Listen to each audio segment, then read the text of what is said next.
This episode of the HVAC School Podcast is brought to you by our partners, the ESCO Institute and the HVACR Learning Network.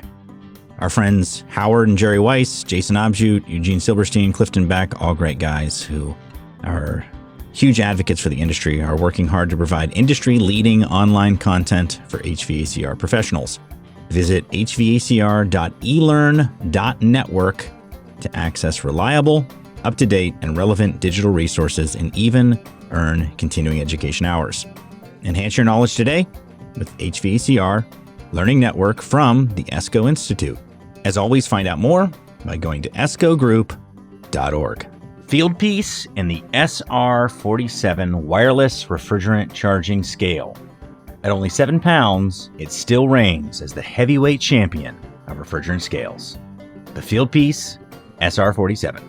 Refrigeration technologies, and specifically Viper Wipes, the all-purpose wipe that is really amazing what it can cut through. Everything from mastic to oil, grease, tar, grime, and it's nice on the hands.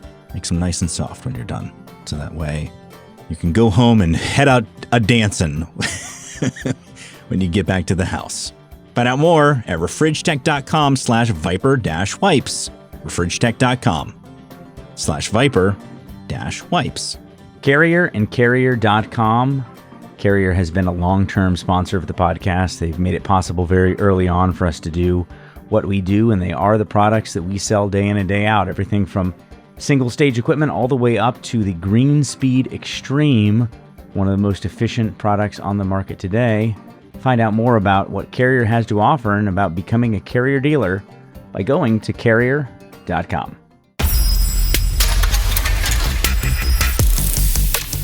He's creepy, in a good way. Brian Orr. Hey, skibbity riz. I don't know what that means. It's a thing the kids say. Kids say lots of different things nowadays. Seems like it's changing faster. I cannot keep up with it, which is just a sign that I'm probably getting old.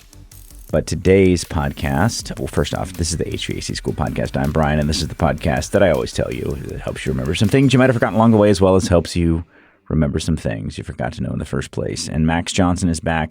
He's going to be talking about what he does in the startup and commissioning of cases, specifically on rack refrigeration. So really refrigeration commissioning. In a really fast-paced world, we do these case swaps overnight, and we got to get them up and running before the next day in many cases. And so Max does a lot of that, and he talks through what that all entails on the control side, on the refrigeration side, and just what he does every day nowadays. It's always good to get a profile of what people do that you may not be so aware of, but there's a lot in here that I think applies to a lot of different types of startup and commissioning, a lot of mindset things. So, good conversation. Hope you enjoy. Max Johnson and I talking about startup and commissioning of refrigeration rack cases. Hey, Max. Good to have you back. Thanks, Brian. Glad to be back. It's almost like we just talked. Yeah. It's weird. It's almost like you never left. I'm glad we made that joke. But you definitely did, because it's been days in between these. Absolutely. Man, it's weird. All right, so today we're going to talk about doing a commercial supermarket startup. So this is a totally different type of startup and commissioning, and I think this is fun because Max literally made this transition. Now, it wasn't necessarily a straight path, but that he went from really doing a lot of the startup and commissioning in residential in air conditioning to now doing a lot of the startup and commissioning in supermarkets. And so before we even get into some of the specifics, talk about what type of equipment we're talking about here. What is the actual equipment? So what I do day to day is start up on rack refrigeration. So there are parallel compressors. There are maybe 5 or 6 discharge and suction tied into common headers. And we have to get those running. Start from sometimes 0. Other times we're taking refrigerated cases. So in your like the frozen aisle, we'll rip all of the frozen aisle out in one day, put all new cases in, and have those running in the morning. Now, because you just said client names, we just bleeped those out. So those are supermarkets that he was saying. He wasn't saying swear words, I promise. Okay, maybe not. Maybe he was swearing. Either way, use your imagination. I was trying to be. You're trying to be cute. No. No? Trying to name as many as I could that weren't. Oh, you were doing opposite now. No. But we just work on so many Yeah. supermarkets that it's just hard to do. Fair enough. We'll edit those out. Well, that we already did. Yeah. As far as everybody else knows, all they heard was a couple bleeps, and they're just like, I don't know if he was swearing or what. We're going to follow the same format that we did in residential. So let's start with understanding your role. What is your role? What is the outcomes that are expected? And what are some really important things you need to think about when doing this work? I want to highlight first and foremost, you need to be extra safe when you're doing this. Because often you're the only one in a rack house outside of the store on the roof, and nobody's really looking for you. Right. So you have to make sure you're very safe. It's not like you're at somebody's house where they'll notice if you aren't in and out in about 20 minutes, but it could be several hours and nobody's looking for you. Yeah. I don't know why I laughed when you said that first. It's not funny, but it is true. It's like in a lot of cases, you're by yourself and things can happen. And even very small things that would not necessarily be such a big deal if somebody else was there to throw the disconnect for you. And when there isn't anybody else there to do that, you could potentially die. So it's really important that you think about all that stuff. Starting with hearing, protecting your hearing is huge. Yep. I keep earplugs tied physically to a headset, so I have them all the time. It's okay. You don't notice it if you just walk into one of these motor rooms. If you do it once or twice, no problem, but you're spending potentially hours in a motor room that is louder than a rock concert, and it's just white noise.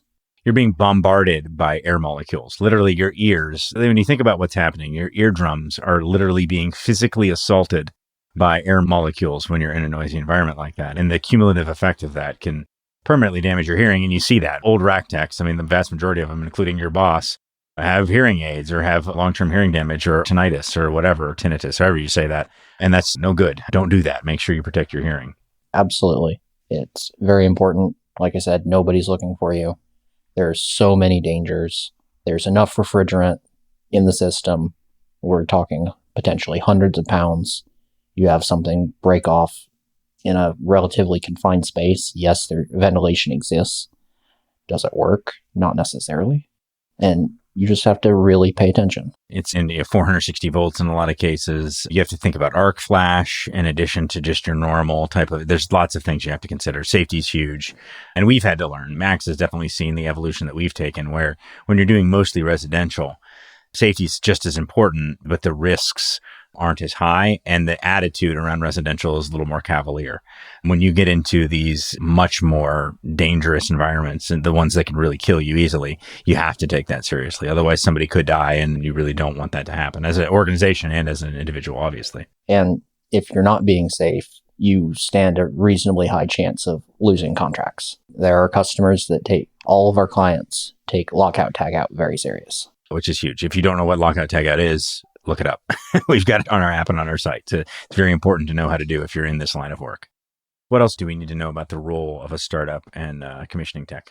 In supermarkets, when you're changing out refrigerated cases, it's all done overnight and time is at a premium. You're consistently working with the newest equipment, and there's often very little to no documentation, and you have to make it work by the morning. There is a lot more like on-the-fly problem solving in this world. It wouldn't seem like it, but I think the thing people have to understand in this world is that these are what we call built-up systems, which means that they're not sold as a single package.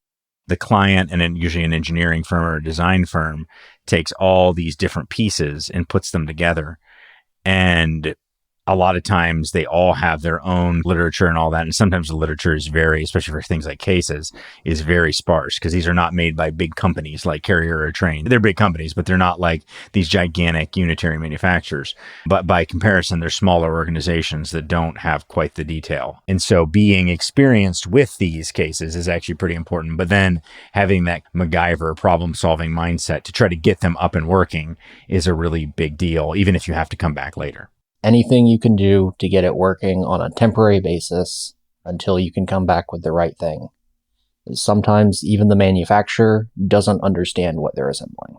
Well, they have definitely, even this week, shipped some cases that don't have all of the parts and pieces, and 100% will not work if you just connect power. Right. Yeah, we've seen some pretty crazy stuff. We had a CO2 rack that the manufacturer, it was clearly like a prototype, because it had so much stuff wrong with it. It was unbelievable. And we had techs in the field because, again, we were talking about significant amount of product that was relying on it. The client was relying on it. And it's crazy sometimes the stuff that we have to field MacGyver. It sounds really awful, and it is kind of, but it is also one of the charming things about it. It's like the wild, wild west of machines, where a lot of times it's like you and the machine and trying to race against the clock, which again sounds crazy, but it is how it is. That's the reality. You don't have time. The client wants this running by 6 a.m. and they don't let you in the door until 9 p.m. Yeah, and you talk about needing to wear a lot of hats. Talk about that, but then also you need to have a lot of materials on your truck. You need to have a lot of tools on your truck. It's a little different than maybe a startup tech who's more of a measurement taker. This is a little bit more gritty than that. We're responsible for decommissioning the old equipment if needed. So we may be pumping down the circuits that we're ripping out, making sure that all of the code compliance, customer expectations are followed. Then we have to assist our electricians, our EMS team, make sure they understand what they're doing, and then actually start it up at the end. And assist the pipe fitters, anything that they're doing. There's sweating that can happen if the joints aren't sealed, because all of those cases, they're not one solid piece. They're 12-foot sections. There can be 7 of them, and it's all just a big built-up system. So you're talking about massive amounts of copper that could leak. You're talking about massive amounts of tubing insulation that has to be glued together. You're talking about cases that have to be attached to one another and sealed up properly. You're talking about different anti-sweat protocols. You're talking about defrost and testing that, the refrigeration, actual refrigeration side, all of the controls that are necessary. And there's like a zillion different control strategies that can be used in refrigeration. Talk a little bit about the babysitting aspect of refrigeration, because it takes a little bit for things to get down to temp. You have to watch, make sure that the equipment's actually performing, because it takes a long time. You have to watch it.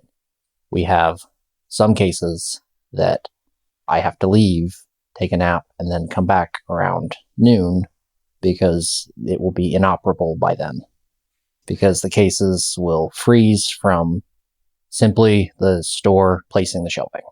We have to come back, make sure it's defrosted, and then come back again when it's time to start over. Yeah, and also there's a lot of communication that has to happen. So you gave a list of like a lot of hats: refrigeration, EMS, BAS, which is the control side, commercial electrical. So there's a lot of high voltage electrical that you have to deal with. Yep. But then there's a lot of this like tactical communication stuff that you have to do, where a lot of times the controls are actually controlled by independent parties and you have to communicate with them, and codes and all this stuff as well. We have to, one, communicate with our guys to make sure, or whoever your EMS and electrical contractors are. We do a lot of that in-house. So I have to communicate with our guys to make sure that they understand what they're doing, why they're doing it. And then make sure that we're communicating with some of the controls manufacturers to make sure we have the appropriate access for their controller, because everybody's different. A lot of variety between controls manufacturers for sure. That's actually one of the really big weird things about refrigeration is it's not like when you're in commercial and residential HVAC, there's a lot of similarities, and there are some similarities, but there's a lot of different ways that they handle things. Even support, for example, is very vastly different depending on the controls manufacturer. Even the client. Depending on the client, they may completely lock you out of a controller where you have to fill out and email forms. Other clients just tell you, here's the passcode, change whatever you want. It's funny. All right, I want to talk to you a second about the ESCO Institute. One of the best places to go to find out more right off the bat, just so you know, so you get a chance to write this down. Get your pencil out. I'm going to give you a second. It's hvacr.elearn.network. You can find digital curriculum, immersive learning, streaming videos, webinars, and more. The ESCO Institute also has a Did You Know webcast. It's a great place to go to learn more about things that maybe you did know, but didn't know all of it, or maybe you didn't know at all, like I always talk about on this podcast. They have training bundles and their all-access subscription bundle, where you can get premium paid courses included in the monthly subscription fee, which is great for contractors. If you're looking for things to deploy to your technicians, your installers, your team, ESCO Institute has it all. Go to escogroup.org or hvacr.elearn.network to find out more. Talk about the scope of work and understanding scope of work. Where are you looking for that, and what do you need to know? Thankfully, with all of the work that I'm doing, we have sets of plans that I have access to, and I can look through, see what our scope of work is, what we're responsible for, And I have to understand that. And not just the refrigeration plans.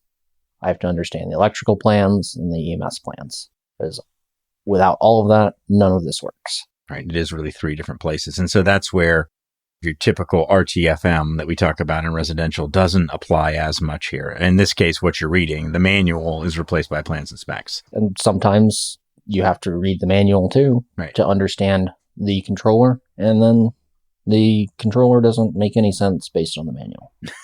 Right. Literally this week, there are pictures in the manual that say, set it up this way. And the reality is you have to set it up completely different for it to work. And that goes down to understanding what you're trying to accomplish, which is another big thing. So that's the next thing, understanding the equipment. Yeah, every manufacturer does things a little bit different. And they may not understand what they're doing. You have to be the one that understands that and delivers to the client in the morning as quickly as reasonably feasible. Yeah. Because in some cases, you don't even just have one controls manufacturer represented in a particular control strategy. Yep, they're mix matching controls from, there's like a building management controller, Mm-hmm. and then there's an individual case controller. And then inside of that, there'll be like a humidity anti-sweat controller for the glass doors themselves. So there's controllers for your controllers, and it gets complicated, and you have to have at least a cursory understanding of all of it. Yeah. And that's understanding sequence of operation, that basic principles, all that is fairly important to know about whatever they're trying to accomplish with this particular strategy. Absolutely. All right, so back to creating a process. We talked about this in residential, but never more true than in commercial as well, I imagine. It's definitely way more important, I think, because you have to be productive. You have to be productive quickly, because the time crunch is the biggest deal. So if you can get there early, understand the layout of the store, then that's a pretty big leg up. Yeah, understand what's all there. And then like you literally do make a checklist, like you have things that you check through. I did, but I don't use it as much anymore. Yeah, you just get used to it. Same thing is, and that's what I always say. You start with a checklist. It's especially nice because then when you have to train other people, you have something to show them as well. Which is And good. then when you're training other people, you get to show them your process, and then eventually they'll get good, and then you'll steal something from their process and make your process better. And again, this is one of these things that a lot of people will hear this and they'll be like, well, the company should be creating that. It's like, well, in an ideal world, sure, but there's so much that changes so fast that this stuff almost has to come from the bottom up. And that's really the approach that I've begun taking, is rather than from the top dictating things, instead looking to the field to generate and then just supporting that generation more so, providing more resources to help support that. And you have to take personal responsibility for your job. That's really what it's going to come down to, is at the end of the day, you're the one that has to make sure this equipment works with minimal downtime. And there's nothing more than that. For sure.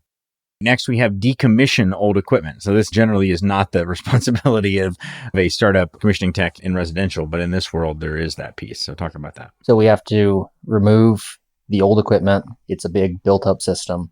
So we have to remove all of the refrigerant, document anything that we recover, and then there may be, the customer may have some management software to keep track of their assets. So we have to, in some cases, delete those assets from their system. And as the startup role here, at least, that's my responsibility.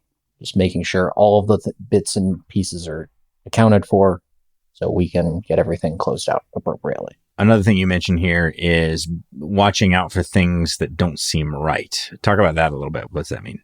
So if we get some equipment in that doesn't seem right, it's not like what you've done before, you need to check the plans, make sure that's really what everybody wants.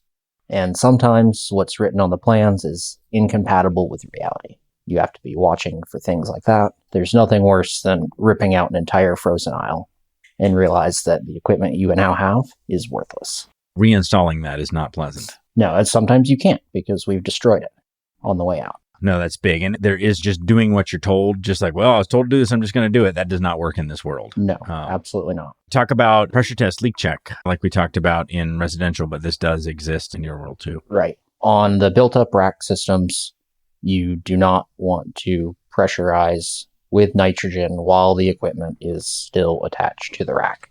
There's a reasonably high potential that you will bleed nitrogen into the system containing hundreds of pounds of refrigerant, and that is not a nice time. That's a lot of wasted expense and pretty significant, and also could cause long-term damage if you don't catch it because you end up knocking decibels. If you're not really paying attention, you could accidentally empty an entire torpedo of nitrogen into a rack, and that's not great for sure. And the other thing to keep in mind, because some people say, well, why would you worry about that in this case? Well, it's because racks run lower pressure generally, and so it's easier to push in, but also these valves are old in many cases. If you're doing a refurb on a rack or you're doing some work in a store, the odds are that rack has been there for 20 years, and those valves are likely to leak under significant pressure. And some of the frozen food racks, they will run 7 psi. So you accidentally try to get to 50 psi, you may never get there. You've just bled half a torpedo into the rack. Yeah, for sure. But it's the same basic process. You just keep it disconnected from the rack. And in fact, when you do keep it, you can pressurize it up pretty good, depending on what it's connected to. Obviously, you don't want to overpressurize. Check the manufacturer specs on the evap coils specifically. And then you're doing the same thing you normally do. You're letting it hold pressure as long as you can. And that's always the answer. People say, well, how long should you let it hold on pressure? The answer is as long as you can. It depends. Right. Depends on the situation. If it's 8 o'clock in the morning, then we're not going to pressure test it very long. We're going to pull a vacuum as quickly as we can, as low as we can get it in a reasonable amount of time, and leak search with an electronic leak detector. Unfortunately, the reality of this work is you can't get a perfect vacuum every single time as much as I would like to. No, it is. I mean, it's bigger equipment, time crunches, all that. And again, all this comes down to the client understands some of this too. You're dealing with, in many cases, hundreds of $1,000s as a product that they can't afford to lose, and a store that they need to have open in the morning. And so these are balancing things. And this is a conversation I had with Jeremy Smith years ago, where it's like sometimes we make a moral imperative where a moral imperative does not belong. There's one thing when you're commissioning a whole new store. If you're doing a new store, it better be perfect. That's non-negotiable. It's non-negotiable. It needs to be perfect. It needs to be down to a super deep vacuum. You need to have a really long pressure time, all that, because you have that luxury. But when you're doing any service work or renovation, remodel work in these stores, it really depends on you do the best job you can at the time allotted. And it is what it is. If those ball valves are leaking by, you may never get a good vacuum. You may not have the ball valve to change out. I don't know about most people, but I don't have a 2-inch ball valve just on the truck. You couldn't have every possible part. There are some ways that you can prep to test valves before jobs and all that. There are things you can do, but even the best laid plans sometimes don't go exactly to plan, and it's just a reality in this space. Right. And this is where having a good process comes in handy. If you can work with the pipe fitters and you can have them get ball valves installed early, you can start pulling a vacuum on the line set before they ever get to it, or pressure test the line set, whatever you need to do. And then great, you're a step ahead and you've already eliminated half the system for leak points. For sure. All right, so now we're to verify electrical again. Same thing as last time, but a little different. So we're looking at a lot of 3-phase equipment. On reciprocating compressors, it doesn't actually matter, but scroll compressors, it does matter. You don't want those to run backwards. You don't want fans to run backwards. You have to potentially configure VFDs. You have to look at, make sure we have adequate wire sizing for defrost. We could spend an entire podcast just talking about making sure electrical connections are correct and spend as much time as we wanted talking just about electrical. There's an endless number of things to look at. Phase rotation, phase balance, making sure that your voltage and current is balanced across legs on compressors, things like that is big. Proper connectors, proper wire size, all that. That's definitely big. But then also defrost is huge. Verifying defrost, making sure this wired up properly, all that is really big. You can't leave the store until you verify defrost works. Regardless whether it's electric or hot gas, either way. Yeah, either way, you have to make sure it works before you leave, because there's nothing worse than telling the store that they have to pull all of this product they just put in there, and you have to de-ice it with a hose in the middle of the day, and customers are walking around.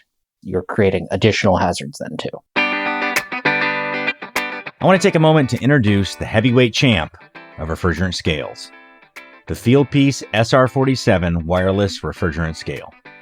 Its 14-inch platform fits larger tanks with no problemo, and it can stand up to the rigors of the job with industry-leading accuracy. Here's the best part. It can support a maximum load of 252 pounds. Hopefully you're not overfilling your regular recovery tank to that level, but if you're using larger tanks, it really is quite impressive for a 7-pound scale. Even I could stand on it if I really wanted to without overloading it. The SR47 is built to go the distance. It's water resistant to work well for the long term, even in the rain or in the damp grass, and it has an unreal battery life, over 200 hours. This thing could work for a whole week on a single battery if you wanted it to. Perfect for workaholics like me. It's so easy to use with a raised power button on the base of the scale. It also has a wireless range of 1,000 feet and connects seamlessly to the Fieldpiece Job Link app. You can also connect it to the digital manifolds SM480V and SM380V. The Fieldpiece SR47 has it all: durability, longevity, and ease of use, and that's why it's the heavyweight champion of refrigerant scales. Get the Fieldpiece SR47 at a quality distributor near you, or visit TruTechTools.com and use the offer code GETSCHOOLED for an awesome discount at checkout. Talk about how you verify the refrigeration part in these situations.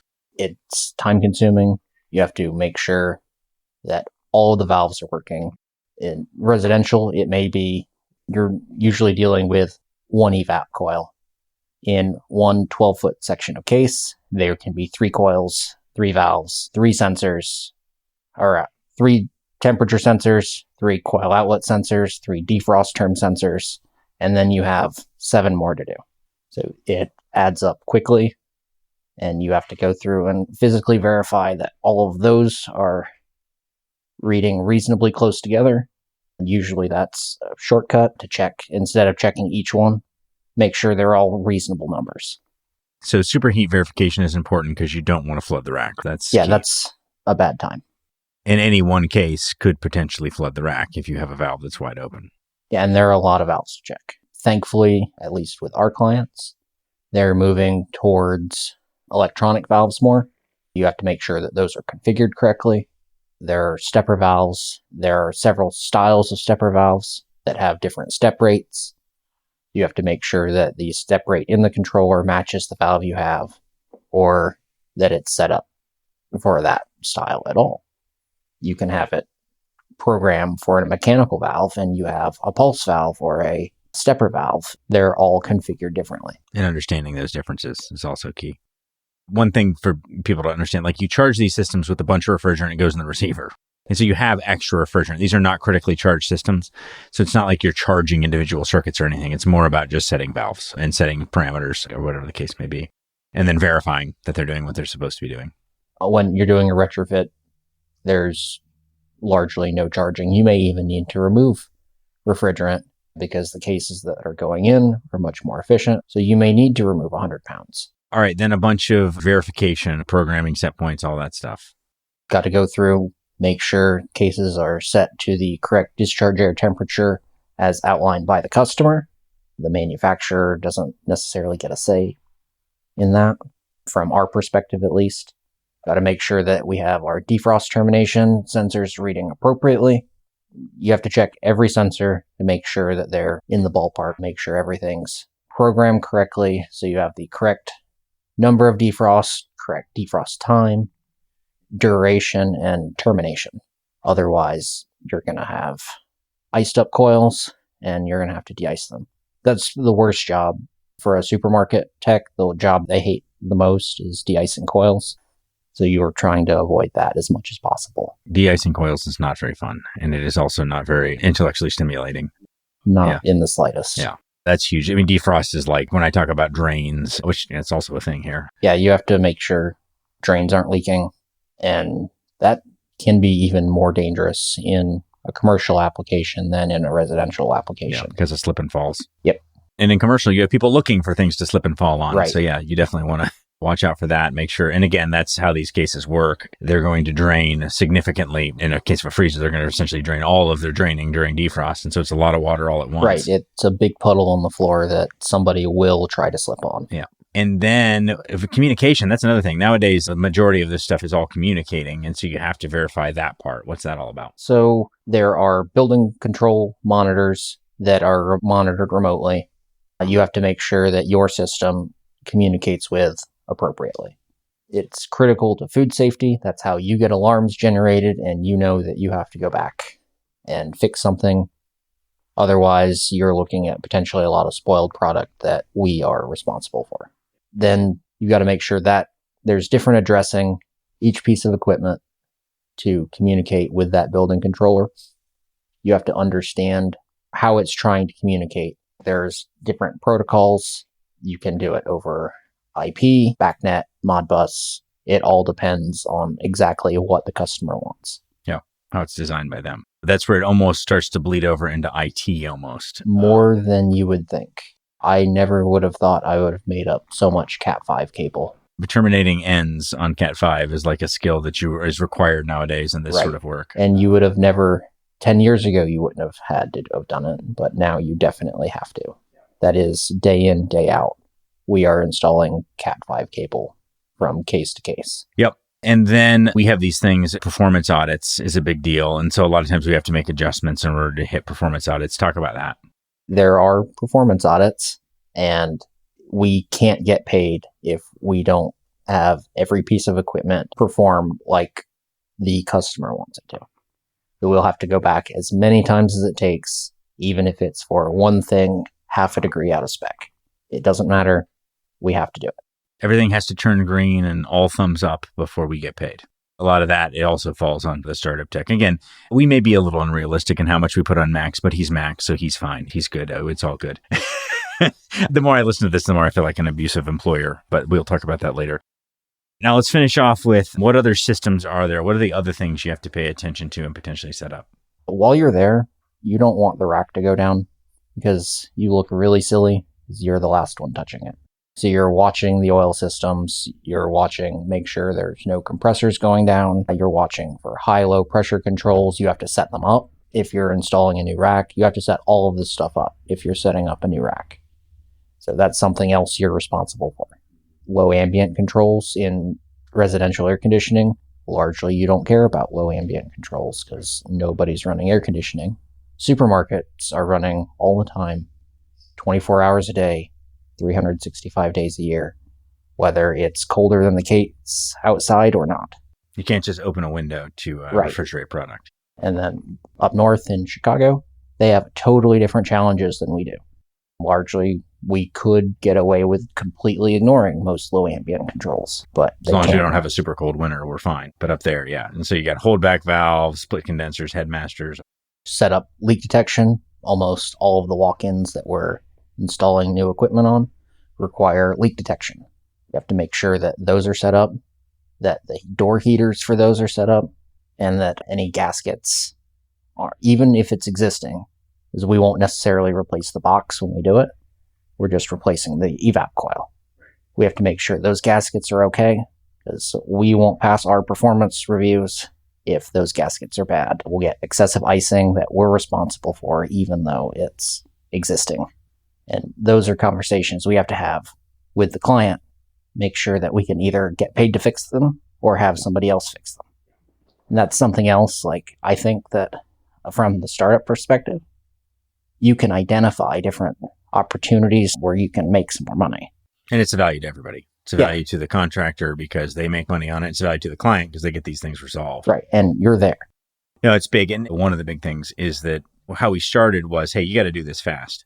There's a lot of it you have to do fast, but then there's a lot of it you get to do a little less fast afterwards. You get it up and working, even if it's only temporary, but then you have to do all this other stuff. Yeah. You have to make sure everything works like it's supposed to reasonably well when you leave to take a nap. And then when you're coming back, you're going through what you just did with a fine-tooth comb and make sure everything is set.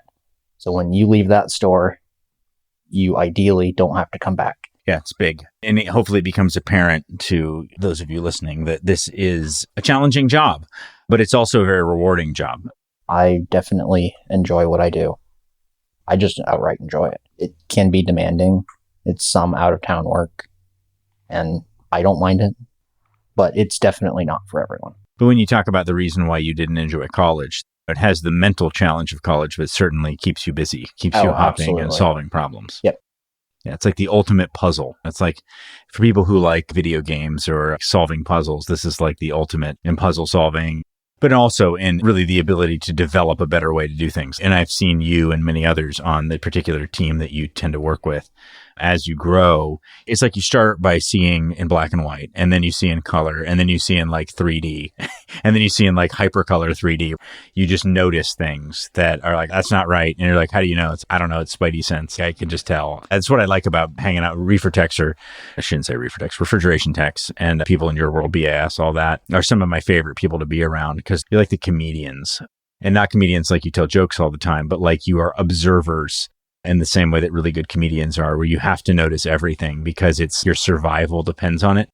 And I know this is a weird connection I'm making, but like I've said this before, anybody who, when I listen to interviews that are done with comedians, they're always interesting because they are always observing everything. Because when you're on stage and like you have to be improvisational in order to survive, it teaches you that sense to be able to notice things. And you see that in refrigeration techs. Like they have this almost sometimes a little too much, but they have a very high sensitivity to what's going on around them, and it makes it entertaining. So I think the really good ones end up being detail oriented, but are willing to sacrifice some of those details in order to deliver a product. In order to prioritize. Yeah. Prioritizing is so prioritization is number one. You see that here. It's like prioritization, efficiency, and technical capability, and observational capability, and communication, being able to communicate to people and solve problems. So yeah, it's a lot, but no, it's fun. This is a fun journey comparing the two. If there's any one thing you would say that connects these two things together, we talked about residential, we talked about commercial. What is the fundamental seed that you think can make you successful at all of this type of work? Process. Develop a process, and it can't be a static process. Every time you go out, you're trying something a little bit different. See, oh, this works way better than that. And you incorporate that into your process and you communicate it with those on your team. So then they're doing it, and hopefully they're telling you what they're doing that they think works really well. That's great. It's collaborative and it's iterative, but it's still process-based. It's dynamic process creation. Yeah. That's one of the things I've talked about a lot about. I started off when I was 14 working with my uncle doing lighting in grocery stores, and he is the king of that. That's how he thinks about everything that he sees. And in that way, you don't have to be superhuman. You just have to be always growing, and your process is always growing, and you see how much better it gets over time. So yeah, it's cool. It's been really nice working with you and seeing you grow. I'm excited to see what's next as well. You're not going to be trapped here forever, just for a little bit longer.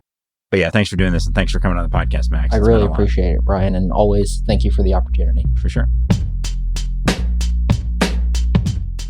Once again, massive, massive thanks to all of our sponsors, to all the people who invest in trades education. A lot of people say a lot of nice things that I do not deserve, but I do appreciate it. And I mostly just appreciate folks who listen and who continue to learn and continue to teach at your own companies and share what you learn.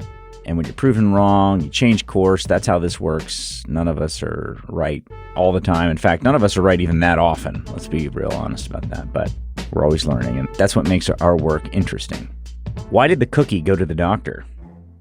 Because it was feeling a little crummy.